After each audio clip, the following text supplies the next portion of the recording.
Guitar कहाँ बजिरहेछ, keyboard कहाँ बजिरहेछ। हजुर, स्वर्गको कुरा चाहिँ नि, परमेश्वरको कुरा चाहिँ नि जहिले पनि धुनहरू मिलेको हुन्छ, लयमा मिलिराखेको हुन्छ। आमेन।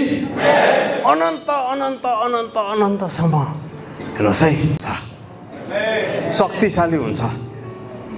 बुझ्नुभयो?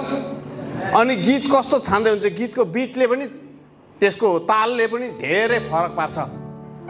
हजुर, तपाईँ गाडीमा चाहिँ चढ्नु भएको छ, स्पिड गाडी लिएर जान्छ, घ्याचाक रोकिदिन्छ, हुन्छ। त्यसपछि फेरि सम्हालेर बिस्तारै फेरि गाडी कुद्दै गरेको हुन्छ, फेरि घ्याक चाहिँ रोकिदिन्छ। कस्तो हुन्छ तपाईँलाई?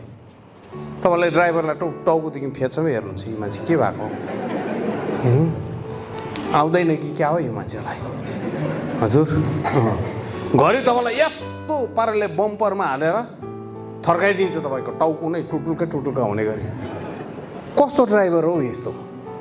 वर्सिप टिम लिडर अहिले धेरैपल्ट चर्चलाई त्यसै गरिराखेको हुन्छ, स्पिड चाहिँ के गर्छ होला रोकेर, प्रभुजी तिमीलाई के छ, बिचरा चर्चको मान्छेहरूको टुटुल्का। बुझ्दै हुनुहुन्छ तपाईँहरूले? त्यसले गर्दा गीत राम्रो प्रकारले प्रार्थना गरेर छान्नुहोस्। प्रभु आज तपाईँले, अनि तपाईँलाई लाग्छ भने पास्टर बाबुलाई सोध्नुहोस्, वक्तालाई सोध्नुहोस्, तपाईँको आज वचन प्रचार के छ भन्नुहोस् त। पास्टर बाबुले आज म क्रुसको बारेमा बोल्दैछु भन्यो भने क्रुससँग सम्बन्धित गीत छान्नुहोस्। त्यसो गर्दाखेरि चाहिँ वक्ता र वर्सिप चाहिँ मिल्दै गरेको हुन्छ। आमेन। अनि वर्सिप टिमले चाहिँ जमिन तयार पार्छ, वक्ता आइकन क्रुसको वचनलाई लिइकन आयो हुँदाखेरि मलिलो जमिनमा सट्टै बिउ रोप्छ, बुरुर बिउ उम्रिन्छ। आमेन। वक्ताले प्रेमको बारेमा आज म प्रचार गर्छु भन्यो भने प्रेम सम्बन्धित नै गीतहरू छान्नुहोस्। त्यसो गर्दै चाहिँ वक्तालाई मजा आउँछ। प्रेमको बारेमा प्रचार गर्दै जाँदाखेरि यस्तो प्रेम सम्बन्धित गीतहरू गायो भने त्यसपछि वचन प्रचार गर्नु मजा आउँछ। वक्ताले चाहिँ प्रेमको बारेमा वचन तयार गरेर आएको छ, वर्सिप टिमले चाहिँ दण्डै दण्ड तँलाई म खत्तम पार्छु, सराप्छु भन्ने गीतहरू, तँलाई म नर्कको आगोमा हजुर जल्दै गरेको देख्दैछु भन्ने गीतहरू छान्नु भयो भने चाहिँ बिचरा वक्ताले के बोल्नुहुन्छ। मैले त प्रेमको बारेमा लिएर आएको तर गीत त उल्टो पर्यो। त्यसले गर्दा म तपाईँलाई के भन्दैछु, गीत छान्दाखेरि वक्तासँग एकछिन सम्पर्क गर्नुहोस्, सोध्नुहोस् तपाईँको विषयवस्तु। अनि धेरैपल्ट हामीलाई चाहिँ के लाग्छ, गीत चाहिँ अगाडि नै गाउनुपर्छ, वर्सिप अगाडि नै गाउनुपर्छ भने यो नि गलत धारणा छ। कोही बेला नि वचनले आराधनाको लागि ठाउँ तयार पारिदिन्छ, कोही बेला आराधनाले वचनको लागि ठाउँ तयार पारिदिन्छ।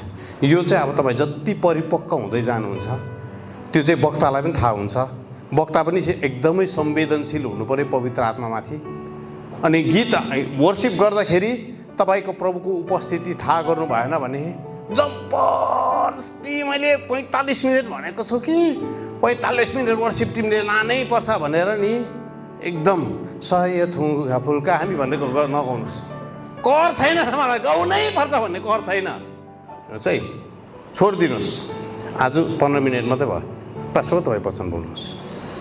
सायद पास्टर बाबुले बोल्दै गर्दाखेरि प्रभुको उपस्थिति यस्तो गहिरो आउँछ, पास्टर बाबुले पनि थाहा पाउनु पऱ्यो, वक्ताले पनि थाहा पाउनु पऱ्यो। वचन बोलिसकेर वर्सिप टिमलाई एकछिन हामी आराधना गरौँ है भन्ने गरेपछि एकदम मजाको माहौल तयार हुन्छ। बुझ्दै हुनुहुन्छ? मैले तपाईँलाई थुप्रो कुरा सिकाउँदैछु। यो चाहिँ एकदम करोड रुपियाँको बाइबल कलेजहरूतिर पनि सिकाउँदैन, फेरि वर्सिप स्कुलतिर पनि सिकाउँदैन, तपाईँहरूलाई सित्तैमा सिकाउँदैछु। त्यसले गर्दाखेरि यो यस्तो कुराहरू चाहिँ तपाईँहरूले सिक्नुहोस्। वर्सिप टिममा यस्तो कुराहरूलाई तपाईँको कीहरू हो। अर्को चाहिँ गीत छान्दाखेरि तपाईँहरू जतिजना अहिले बढ्दै हुनुहुन्छ, परिपक्व हुनुहुन्न, म्युजिकली साउन्ड तपाईँहरू हुनुहुन्न।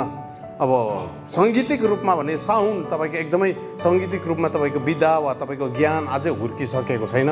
तपाईँले एउटै स्केलमा मात्रै गीत छान्नुहोस्। जीको स्केलमा झ्याङ्ग पारेर जीमा गाउँदै हुनुहुन्छ, सबै 4वटै गीत जीमा छान्नुहोस्। बुझ्नुभयो?